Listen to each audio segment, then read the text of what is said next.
I've thought for quite some time that there were massive holes in David Moyes' managerial game. What do I mean by that? Well, I think in many respects he hasn't quite progressed and metamorphosised into what is the modern day role of a football coach. David Moyes is in love with the old version of it. That sort of version where Sir Alex Ferguson, before he was Sir Alex Ferguson, in fact, went from Aberdeen to Man United. That omnipotent figurehead of a club who what he said goes. The Bill Shankly, Brian Clough version of football management, if you like. A lot of you will remember the story about Brian Clough, where Brian Clough said, no, I am approachable. People are allowed to come and speak to me. If somebody has a difference of opinion, a player can come into my office. We'll sit down, we'll talk, and then I'll listen to his opinion, and at the end we'll just agree that I was right all along. That's the Brian Clough method of management, and I think that's what Moyes likes. He's in love with the football, but I don't think he's quite grasped all the nuances of the modern game.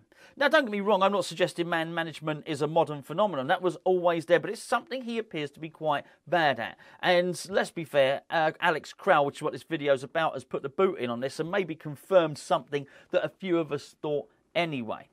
I've mentioned in the last couple of days that there's aspects to being a manager or a head coach at a club that David Moyes just doesn't get. David Moyes doesn't understand about the money involved in a football club, but he's happy to take it. David Moyes gets paid millions every year. When he kept us up the first time, he got a £2 million bonus. So let's not pretend that David Moyes isn't interested in money. When David Moyes gets his coaching staff to join, he looks after them. He's really good like that. Very, very loyal guy to work for, but apparently he drives a very hard bargain. He makes sure that all his coaching staff are paid well. Good on him. I'll do exactly the same thing. But that money has to come from somewhere. And here's my point. David Moyes is very happy to take the corporate pound. Well, if you're going to do that and also you're going to take money to spend on players as well, then you're going to also have to play the long game in that corporate sense. And part of that is that you have to understand that stadium needs to be full. What you can't do is be critical of the fans, be sort of scathing towards the fans, criticise them for not turning up and then produce a brand of football that's probably not conducive to people returning through the turnstiles. He doesn't seem to understand that that's part of his job. Keep it attractive, Moisey. Keep them coming and they'll keep coming through the turnstiles. We've had to go from 35,000 fans to 66,000 fans. But you need to produce something. Keep doing that, keep winning. We'll probably forget that the beer is £7.20 a pint.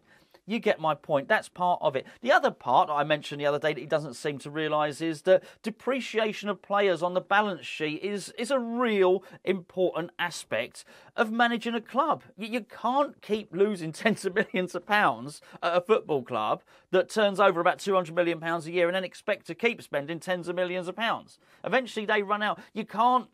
Basically, you've got to try and make Felipe Anderson work. You've got to try and make Sebastian Haller work.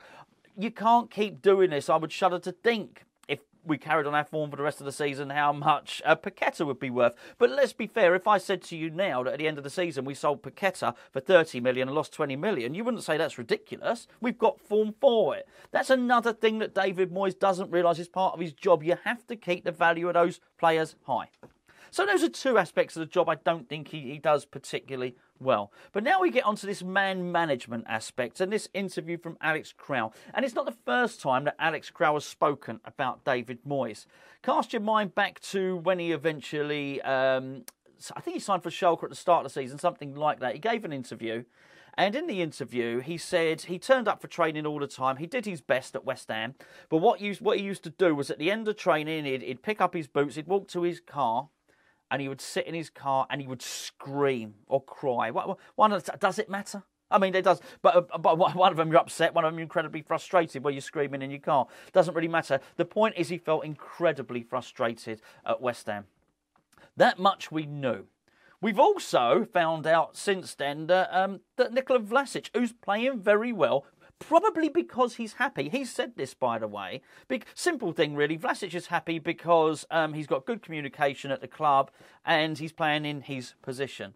At West Ham, he had neither.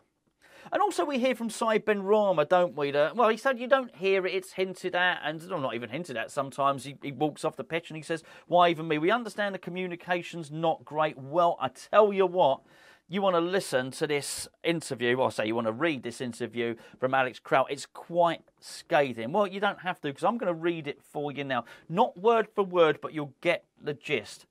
I always say, you know, once is a shame, twice is a coincidence, 3 times is a trend. I think we've definitely got a trend going on here at West Ham United, and it's a trend of a lack of communication with the players. And this is important anyway. I understand there's a certain aspect of putting a boot into David Moyes at the moment and kicking a man when he's down. However, this is important stuff. We're West Ham fans. If you're watching this, you have a vested interest in West Ham. This is not some made-up story. This is a former player recently who couldn't operate under David Moyes. Says, by his own words, David Moyes is aloof. He said he does not communicate with the players. Well, this is a problem, right? Because I thought one of the things with him having the additional work on the training pitch while everybody's in the World Cup was that he could work on his tactics and he could sort of get morale up in the club. Well, how are you going to get morale up if you're not speaking to the players? Really weird. Let me read you what Alex Kral's got to say. Actually, before I do, mugs, not this one, all of them. Actually, this one and all the rest. 25% off on our Hammers Chat store, hammerschatstore.com. Get as many mugs as you want. Put them in your basket. You don't have to worry about a discount code. It'll apply the discount code for you. 25% off of your Hammers Chat mugs. Great idea for Christmas. Buy one for yourself, buy it for someone else that's a West Ham fan. The link is in the description below. Please go and check it out. So, here's what Alex Kral had to say. Have I got the right glasses? They'll do. They will do. Basically, Alex Kral said, I'm a young player who always wants to play, and for that reason, my time at West Ham was very, very hard. He said, very early on, I recognised I wouldn't play too many games, so I worked on my weakness in each training session. Sorry, weaknesses. He's not saying he only had one weakness. He's quite a humble guy by the looks of it. He said, Moyes didn't speak much to me. He was detached. I only spoke to him one time when I went to him. I think this is really important. He was here for a year. If you remember, he signed at the end of the summer window, and he basically stayed at West Ham for a whole season. He spoke to David Moyes once. That's a worry. That's a concern, right? Said, I went in and I asked him what I needed to do to improve. What did I need to do to play? And this was at the time when Rice and Thomas, obviously meaning Souček, were out of a game.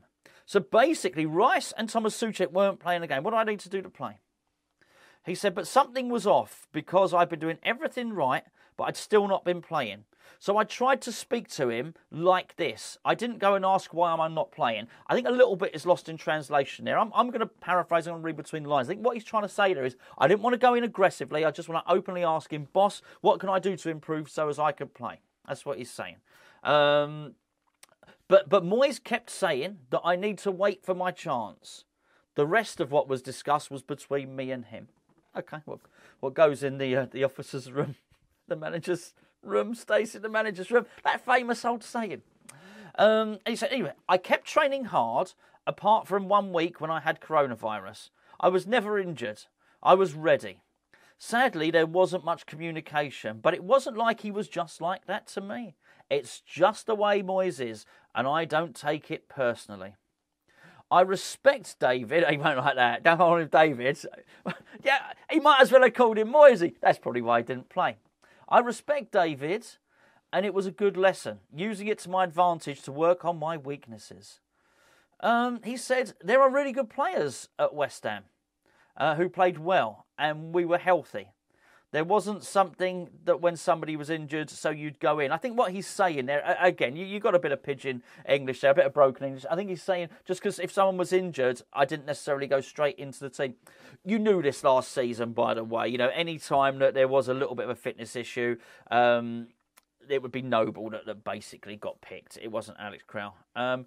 He said, I don't know how many games Declan played last season, over 60, and it was the same with Thomas. From my opinion, I want to play. But even if I was the coach, I would want to rotate the team. I feel there was space to use me more in the Europa League. For example, in the team for Frankfurt, they were really, really tired. But Moyes likes to use his own players. Well, that's bad. I mean, that's a bad comment. The fact that somebody who signed for us, even if he was only on loan, didn't see himself one of Moyes' players. Moyes likes to use his own players. That's something I've suspected, and I know a lot of you to watch these videos, that he has his favourites, David Moyes. I don't think that's very good at all. Sometimes I'd feel it. The players would feel it. That we should change a little bit to freshen the team up. But Moyes saw it differently. I had to respect that. Now, what he's saying is there, I felt it and the players would feel it. Basically saying I knew the team was tired and the rest of the players would feel that they were tired. But Moyes saw it differently. In the end, the results spoke for him. If he hadn't have had the results, it would have been different. That's what he's basically saying. I can't really have much of a complaint because he got the results in the end anyway. So the Premier League is so hard. Last season we scored so many goals from set pieces. These goals helped us. But West Ham have real quality players after changing so much. And there are still... Basically, what he's saying is, at this point, he's explaining this season why it's not done so well. He's basically saying we scored lots of goals from set plays, which has not happened this season, but there's quality players. I'm sure they'll turn it around. What else is he said? Last year we had a big chance to win Europa League, and this year it can be the same. Winning the Conference League is possible, even if English teams prefer to focus on the Premier League. I've many friends, and I wish West Ham all the best. And also he called Moyes aloof, and said he was frozen out. Sorry, I missed the first bit. Yeah, I'm a young player who always wants to play, and for that reason at West Ham, it was really difficult for me. There you go. He's, I don't know. I can't pretend to know how well Alex Kral is playing at Schalke. I know he's played. I think he played at the weekend. They won 1-0 in the Bundesliga, but I don't know. I'm not going to, there's one thing doing a bit of research and reading a bit. It's another thing going and watching Schalke's games, and I'm certainly not prepared to do that. I didn't see Alex Kral play at West Ham. I'm not going to go and watch him play at Schalke. I think that's scathing. I think that's bad stuff. I worry about that. That's as worrying as the tactics for me. Because I think the tactics can work and the tactics have worked. At some point they'll come good. I was just looking at somebody. I mean, here's the problem. David Moyes is a defensive manager whose defence is failing at the moment. That's not good. That last sentence is bad, right? That's where he is. But, however, if that's the case, he can still be a defensive manager. He could probably coach a bit out of it, and the defence could start to succeed. Defence succeeds, we gain points, we climb the league. I think that can be more easily sorted than the irreparable damage caused by him being unable to manage players. The tactics may work; they have worked in the past. It appears that the man management it's not great at all. And I alluded yesterday to some things I didn't particularly want to discuss, which it was along these sort of lines. I wasn't expecting this to come out today, funnily enough. I just didn't think it was... There was so much of it I thought was rumours and might be unbelievable. But for a player to actually come out and be in an article, or he sat one-on-one with a journalist, it's his article. These are his words. Then... I think it's quite scathing. I think it's really, really damning. Anyway, there you go. That's it. Hopefully, look, don't get me wrong, I want to do a video tomorrow. Hopefully it's not another one of these. Hopefully there's not more of this stuff coming out. Because I do think this happens, by the way, when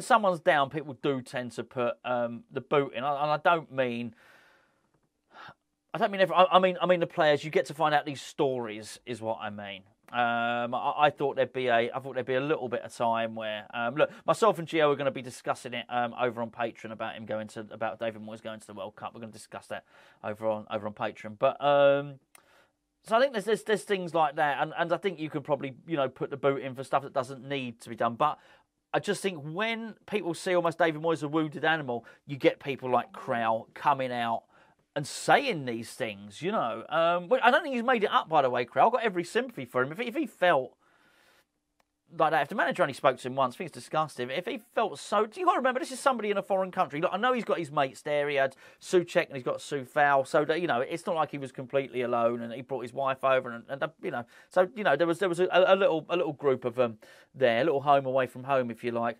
That being said, it can't be nice to feel so isolated, so detached, and so unwanted in your job that when you finish your training, you go and sit in your car and cry. It's pretty crap, really, isn't it? So I just look at it now and think, well, this is rubbish. What we thought was he had a job on his hands in terms of getting the team fit, getting the team fired, getting the team tactically ship-shape and Bristol fashion. This is something else entirely. I mean, he's got a whole other set of problems. Maybe he's one of those managers, and this goes back to what I said at the start of the video about him being old-fashioned, who thinks, well, that's not my job. That's not my job. The number 2 will do that. I don't mean a poo, right? You know, my second in charge. That would be terrible management, wouldn't it, really? You know, like Peter Taylor. I was talking about Brian Clough. Peter Taylor was his second in command. You know, I'll be the tough guy. Good cop, bad cop. Mate, it's outdated. If that is honestly how he feels, you know, don't worry about this. I'm going to still be the rough, gruff, tough Sergeant Major type. And you know what? Kevin Nolan will cheer him all up with a little cheeky joke or something like that. And maybe that's where Pearce comes into it. Because I know this for a fact. Pearce didn't do an awful lot on the training ground in terms of drills and all the rest of it. But David Moyes has said it before. He was the cheeky chappie. He's the one that did the quizzes. He was the one that setting everything up, like party time on the coach and all. Well, party time, but you know what I mean. Setting up activities and things like that. If he's lost that, if basically David Moyes doesn't have it within his personality to be warm, to be friendly, to put the arm around a player, to have enough diversity in his own personality and character to be able to treat separate individuals in a different way, and he's relying on other people to do that, and his main guy for doing that is gone, then that's one thing, okay, which ain't good. Failing to identify that is another. We've all got strengths and weaknesses, right? Knowing your strengths is a good thing. Knowing your weaknesses is even more important. And particularly if you're working somewhere like that and you can get somebody in to do something that you're crap at. But it's not like this won't have just happened recently. He should have known this all his career. Anyway, there you go. I'm going to leave it there. No, I'll put the link to the article below. But I've just read it out anyway. It don't make for good reading though.